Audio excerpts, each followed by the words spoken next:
T-Wolves notched their 50th win of the year with the 106-91 victory over Detroit. Check it out. I got the expert Jack Borman. He's going to help us break it all down. It's all coming up next on the Locked On Wolves POSTCAST.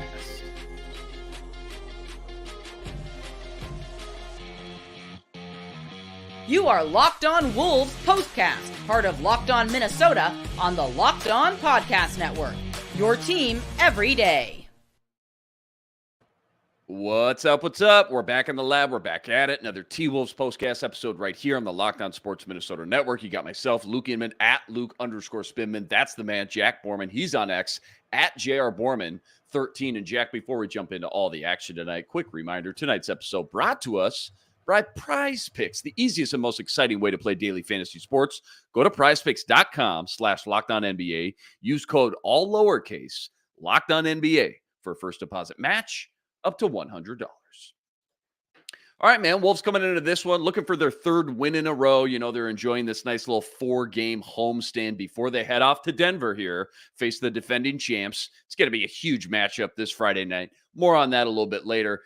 Give the Pistons some credit here, Jack. They hung around. They battled strong. The first half of this one was tight. In fact, it was a 2-point game heading into the locker room at halftime. 32 points from Cade Cunningham tonight. Wolves looked, a little sloppy, maybe a little out of sync there for certain parts of this one, especially with the three ball. I think they missed 13 of 14 3-point attempts in that second, third quarter run. But once they turned it on, they flipped the switch, that third quarter switch. They took the lead. They never looked back. Naz Reid, 21 points, 10 boards. Rudy Gobert, dude was a vacuum under the hoop tonight. 14 rebounds. Team best, by the way, plus 20 in the plus-minus category. And Jaden McDaniels, go off, young fella. 20 points, continues to stay hot offensively, and he's starting to pick up some steam here as the season winds down. Wolves win it, though, 106-91. They hold another opponent, Jack, under 100 points. And for the first time in 19 years, 19 seasons, they are officially a 50-plus win team. So kick us off here, Jack. Before we get on all the, meat and potatoes, your biggest takeaways, maybe a few topics from you in this one.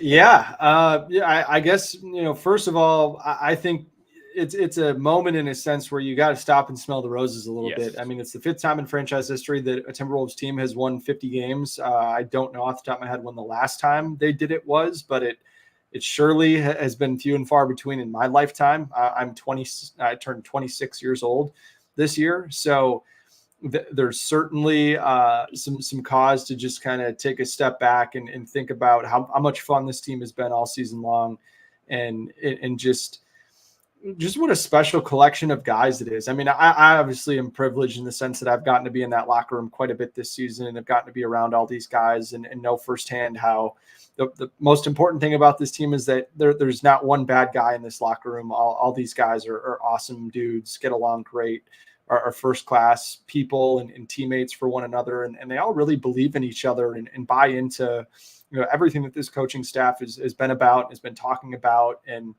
that's really important when you want to try to do something that no team in a franchise has done in 20-something years, let alone in franchise history. And that's certainly a great foundation to build off of. And then you've got this transcendent superstar in Anthony Edwards and two awesome, number 2 and number 3s and Rudy Gobert and Karl Anthony Towns, whatever order you want to put him in, and just a great supporting cast and collection of really complimentary and tremendous role players that round out this roster that have made it a ton of fun to watch now for 72 nights this year.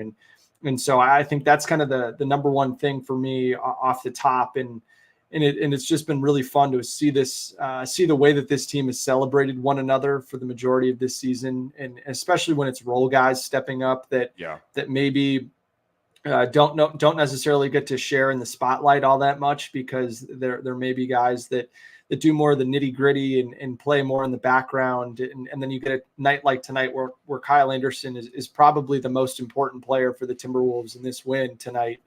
And to see the way that his teammates celebrated him tonight, to see Kyle get the walk-off interview, and to see all of his teammates just be so eager to love him up and really support him and show him how happy they are for him to find the success after how much he struggled so far this season. I think is a wonderful example of everything that I just talked about. And, I really think that Kyle Anderson has not gotten a fair shake from the fan base for most of the year, because I don't think fans truly understand how important he is in this locker room as a leader and how important his defense has been, just because I don't think it's something that's super obvious and jumps off the screen quite as much as a missed jump shot or the way that he can crater some of the spacing at times. And he certainly has not been as good as he was last season. There's no question about that. I think he'd be the first person to tell you that. But man, he's been really, really important for this team since the trade deadline. And tonight was another example. And it was a good night for him to play well, because it was a horrible game from Anthony Edwards. He went completely MIA. Yeah. It was an inexcusable performance from where I'm sitting. He had 9 points on 11 shots, just five assists. It really kind of just felt like one of those games where he was just out there getting cardio, and he just wasn't really interested in playing basketball tonight. And it just kind of backslid into what we saw from him last season. I mean, there's a reason why this Timberwolves team was as bad as they were against teams under 500 last year, because Ant just didn't show up for those games last season. And to his credit, he's done a much better job of it this season. He hasn't batted 1,000. He's batted probably closer to 750 or 800. But the Timberwolves, the first 2 games of the season that they lost were against teams who are now sub 500 teams. But since then, entering tonight, the Timberwolves were 21-3 against teams that were below 500. And then if you just look at the last 9, if you just take the last sample of 9 games against teams that are below 500, or a team like the Cavaliers that they just played, who were decimated by injuries and were effectively a sub 500 caliber team that night. Ant led the team in scoring in 7 of the last 9, and he scored 30 plus in 6 of those 7 games in which he was the leading scorer. So he's played really, really well in these types of games for the most part, especially recently. And it's a huge reason why the Timberwolves have done such a good job of closing out these 500 or sub 500 teams. He's really taken after the lead of guys like Mike Conley and Rudy Gobert, who have done an awesome job of setting the tone in games like these. But tonight he just didn't have it. And I think it was a great call by Chris Finch not to put him back in the game in the fourth quarter and just kind of let the other guys on the floor get this one to the finish line and let Ant get some rest, but also kind of send him a message that, like, hey, you are not one of the 5 best guys on the team tonight, and you should not be in the fourth quarter when it matters. And, luckily the Timberwolves were able to come away with a win.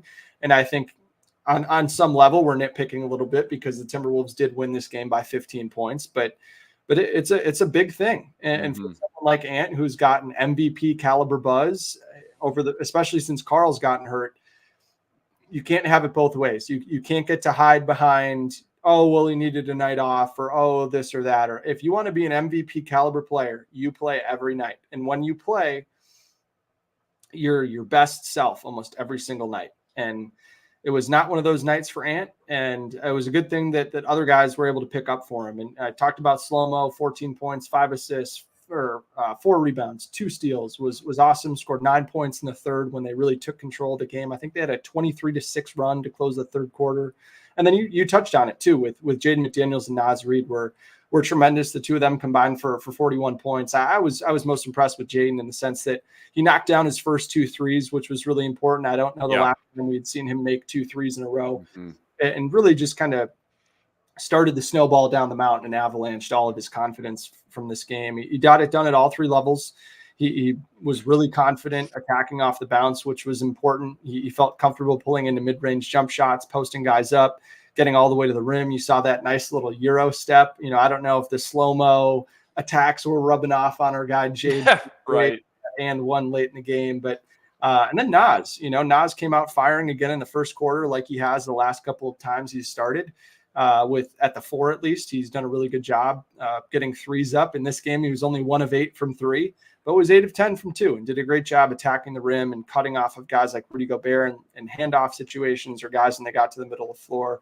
Naz is tremendous at bailing all those guys out. So really tough night from Ant, and something you surely hope that he doesn't replicate on Friday if the Timberwolves want any chance in that game. But the positive is that you get all the other guys gaining some momentum going into a huge game that you're really going to need all those guys to play. No, phenomenal breakdown there. Great tidbits. And you're right, man. With this team, 50 wins is 50 wins no matter how you shake it. But sometimes you look at the matchup and opponent on paper and you just don't get what you maybe would have expected. And maybe now we're starting to expect the unexpected with Ant versus some of these sub 500 teams. But like you mentioned, everybody else picked up the slack. Slow-mo, the Swiss Army knife. Jaden, he's on a heater, 20 points. Naz Reid couldn't buy a bucket from 3, 1 of 8. But man, that's almost more impressive to score 21 points when you go 1 of 8 from 3. Quick question. I want to move on to segment 2. We got to move on. But quick question. I've been meaning to ask you this. I've seen a lot made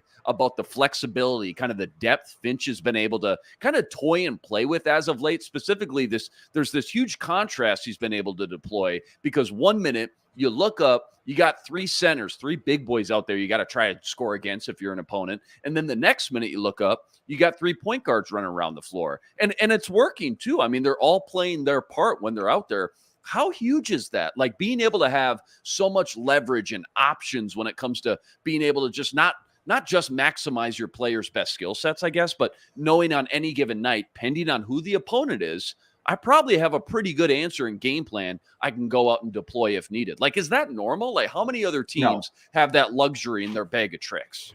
No, I don't think that any team is as multiple as the Minnesota Timberwolves. And what I mean by that is the way that they can play any style of defense, any kind of offense, throw defensive lineups out there, throw offensive lineups out there with a bunch of different combinations of guys. Yeah. And still be able to play any defense, any offense, and make it work. And that's, the Celtics are probably up there with them for sure, no question. But like Denver doesn't have the same depth. Oklahoma City doesn't have the same depth. Milwaukee doesn't have the same depth. And so that's been a really important thing for the Timberwolves. And you think about guys like Monte Morris, played off of Nikola Jokic. Mike Conley played off of Donovan Mitchell. Jordan McLaughlin played off of D'Angelo Russell. So all these guys have off-ball experience and are both really smart team defenders, both on and off the ball, and really understand what this team is trying to accomplish on both ends of the floor. And you got to have 3 guys that are really smart and understand how to play on and off the ball and how to play around guys like Kyle Anderson and Rudy Gobert, who they've insulated that 3-guard lineup with, and having those longer, rangier defenders that are really smart and can call everything out and know where to be. And so that's the thing, is that the collective basketball IQ of this team is insanely high. And that's a key foundation for why Chris Finch trusts all these guys to kind of figure out some of these wonkier lineups that they surely haven't practiced with a whole lot. So it's been fun to see. That's almost more impressive too, because it kind of feels like it just kind of came out of nowhere all of a sudden. And this was a team who, again, a couple of weeks ago, especially with Cat out, and then Rudy missed a couple games, Nas missed a couple, just felt like, man, all right, things are getting thin here pretty quick. But it was almost like they found a positive through those struggles and was able to now come out the other side with a lot more depth. And again, a lot more options for Chris Finch, which has just been really fun to see. All right, plenty more deep dive on the Wolves' monumental 50 win of the season and their fourth quarter efficiency they've had as of late. That's all coming up right after this. Quick reminder, tonight's episode brought to us by eBay Motors.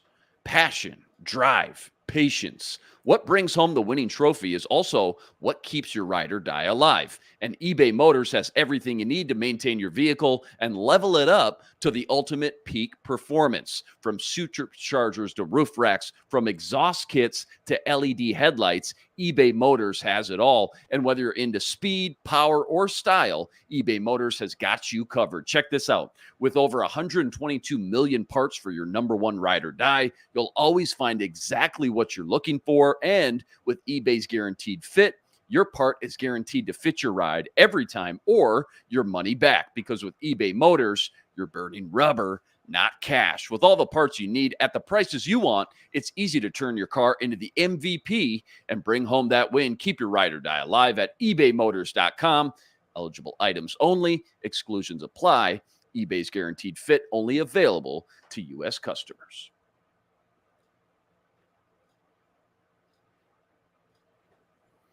All right.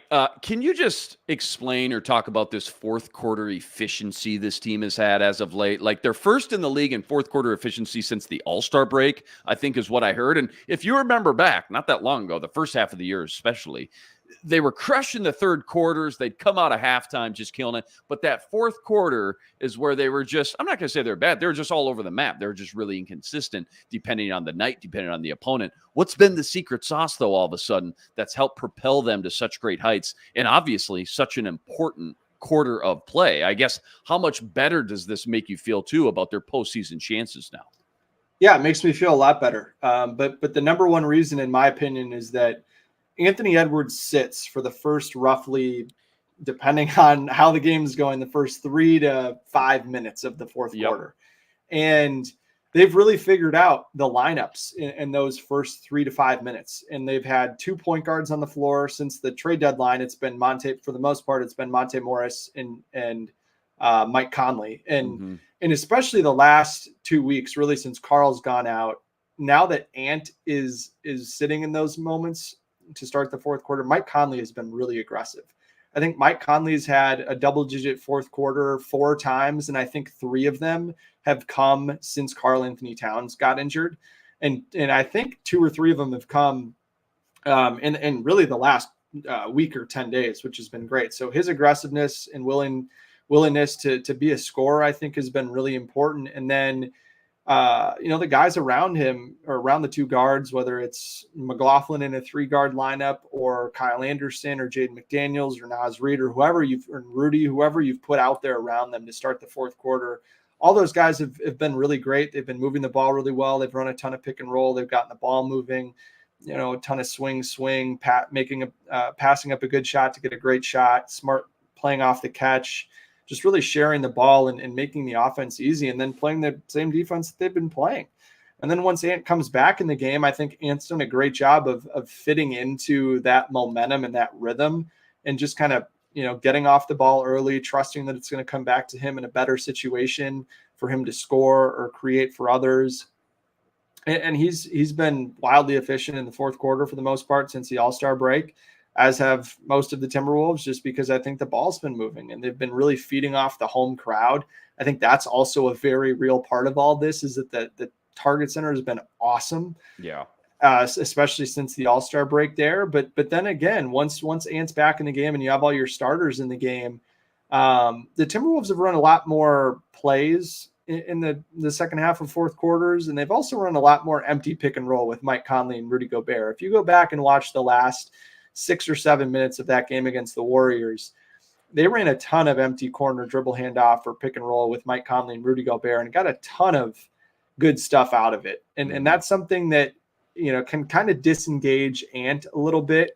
And I've spoken to Rudy a little bit about it, and that I think Rudy can kind of hope that Ant can replace Mike in some of those situations eventually, just so that you can more utilize Mike Conley's spot up shooting and get Ant going as a playmaker a little bit. But that's something I think the Timberwolves are going to turn to a lot more as you get closer to the playoffs and into the playoffs, because you don't worry about feelings once you get into a bunch of win now or must win games. And so I think that that's one of the most bankable actions that the Timberwolves have, and they're going to keep going to. But for me, the number one reason, no doubt, has been the lineups that they've found in the first 5 or 6 minutes of the fourth quarter, combined with Mike Conley really getting more aggressive and playing just tremendous basketball, especially in the offensive end in those minutes.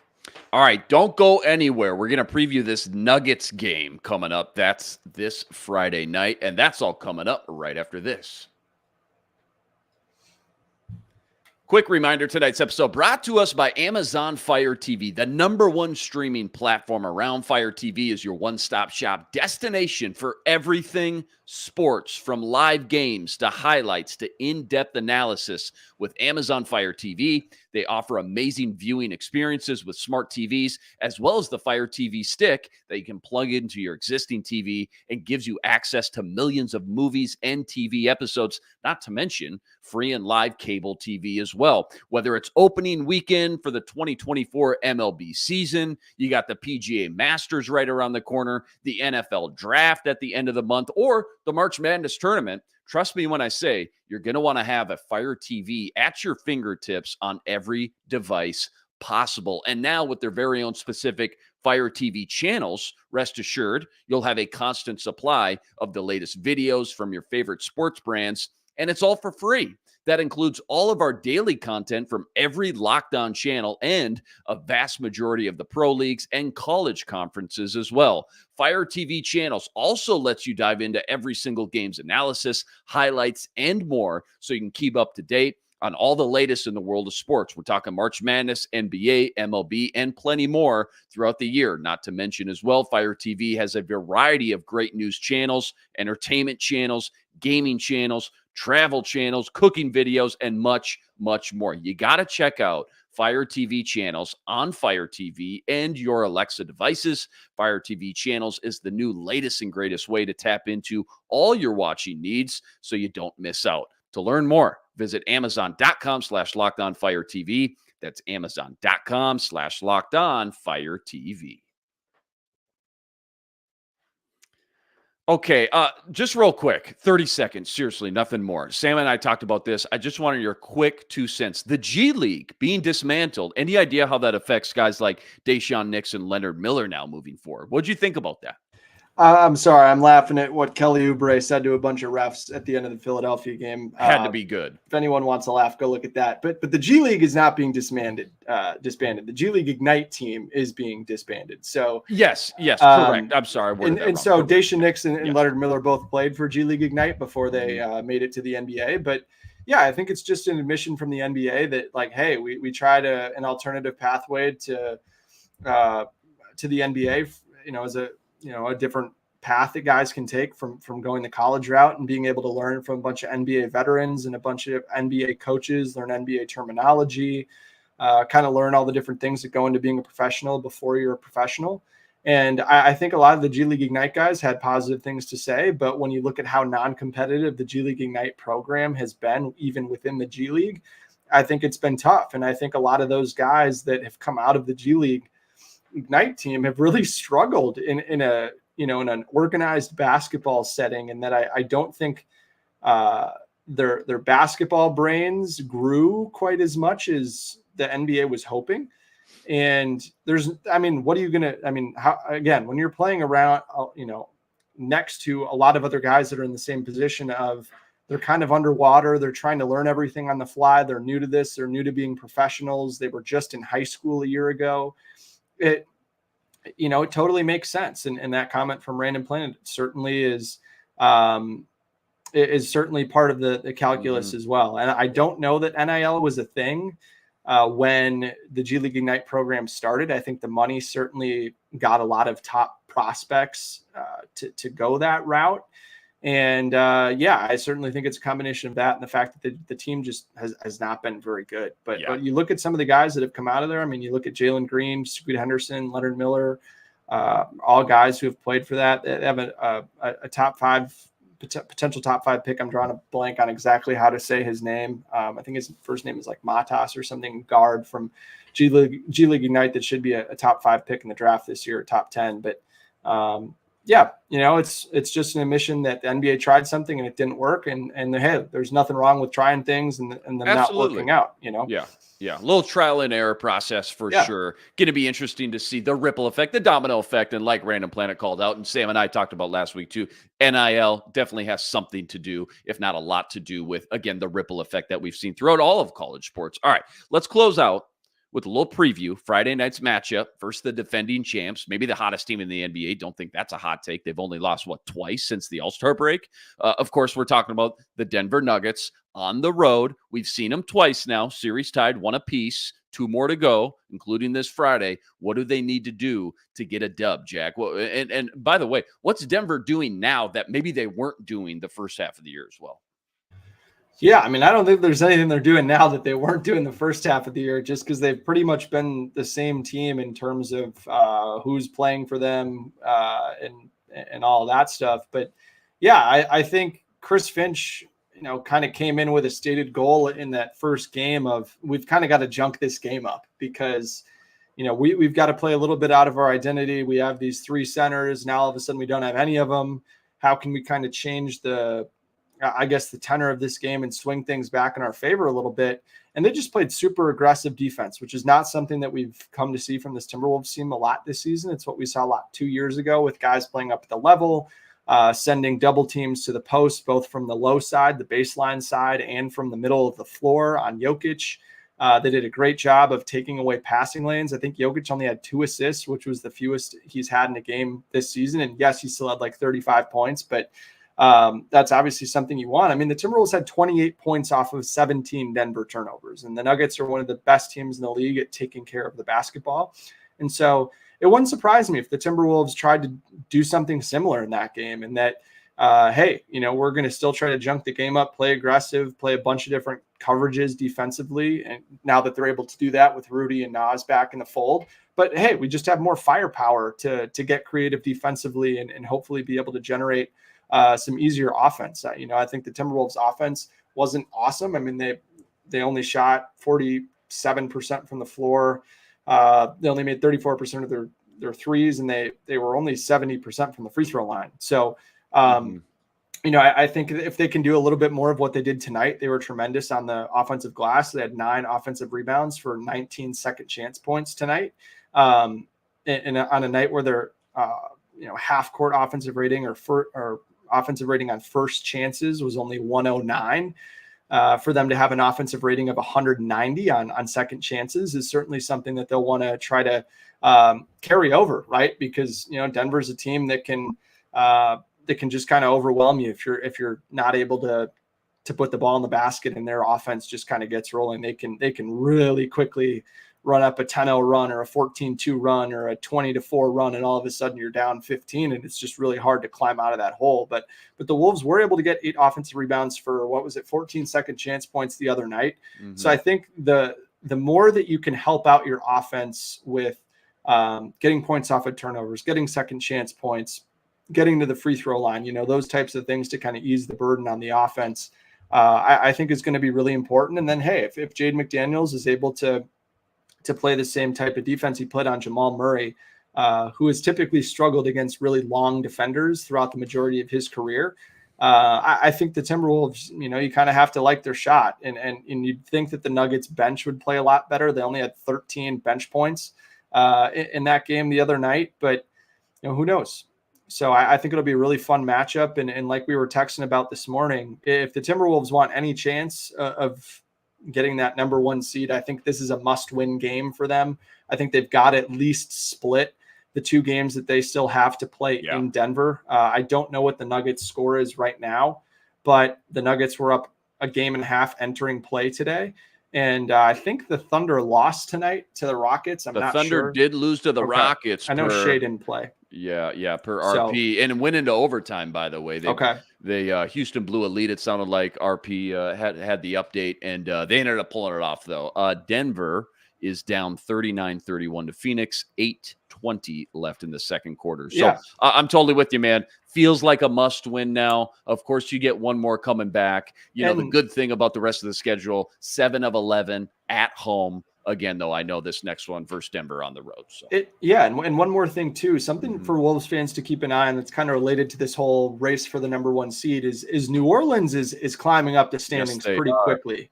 And keep in mind, it is not the end of the world if the Timberwolves end up with like the 2 or the 3 seed, because the Kings are really struggling right now. They've been really hot and cold, and that's something that you'll see from them in a playoff series as well.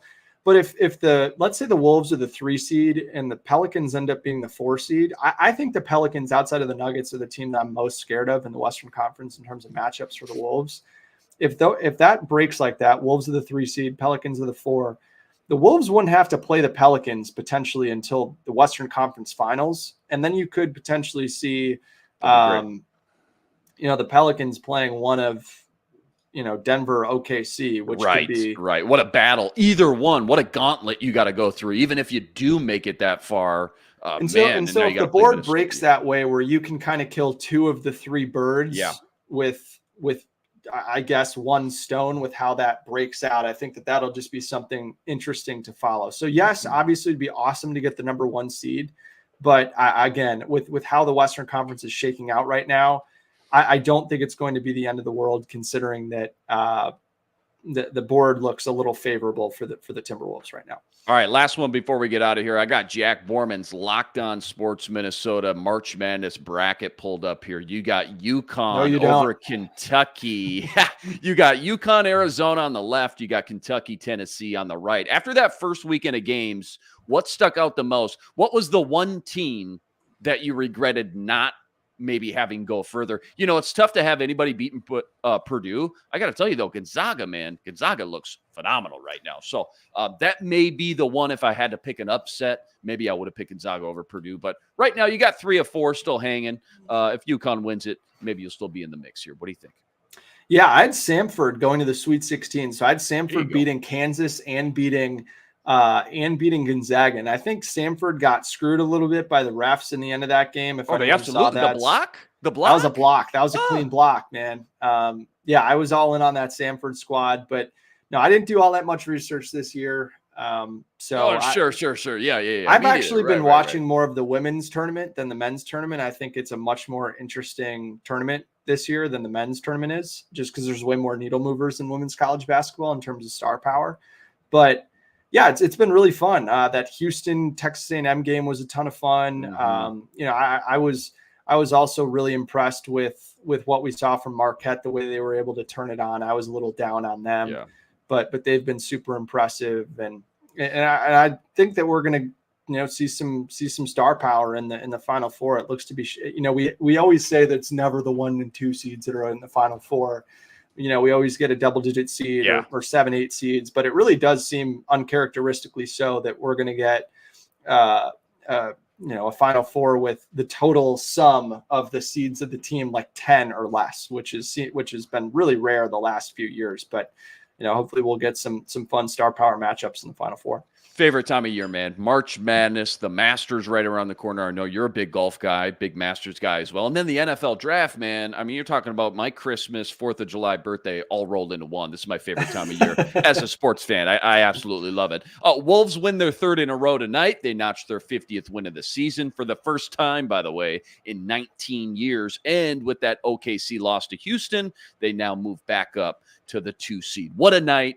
What a time to be a Wolves fan right now. They head on the road to Denver for that huge battle with the defending champs, with the potential number 1 seed on the line. That's Friday night. Tip-off for that one, 8 p.m. Yeah, 8 p.m. Central Standard Time. As always, huge shout-out to everyone that joined us on the stream. You guys are the best. Rest assured, we'll be back each and every game, same time, same place, right here to break it all down. Quick reminder, got to go check out all of Jack's work on Twitter, @JRBorman13, and make sure you check him out on the Minnesota Basketball Party. That's each and every Wednesday. Brand new episode just dropped with Sam Ekstrom hosting. Gophins legend Ron Johnson, Carol Evans, Reggie Wilson. Quick tease, man. 15 seconds. What was the big A topic on today's episode? Yeah, we talked a lot about just the impact of Karl-Anthony Towns' injury so far in terms of like how does the team look different now compared to when he was playing, and kind of going off of that, just how Naz has looked in the starting lineup so far. So that's been something that we'll continue to follow, just because I think that'll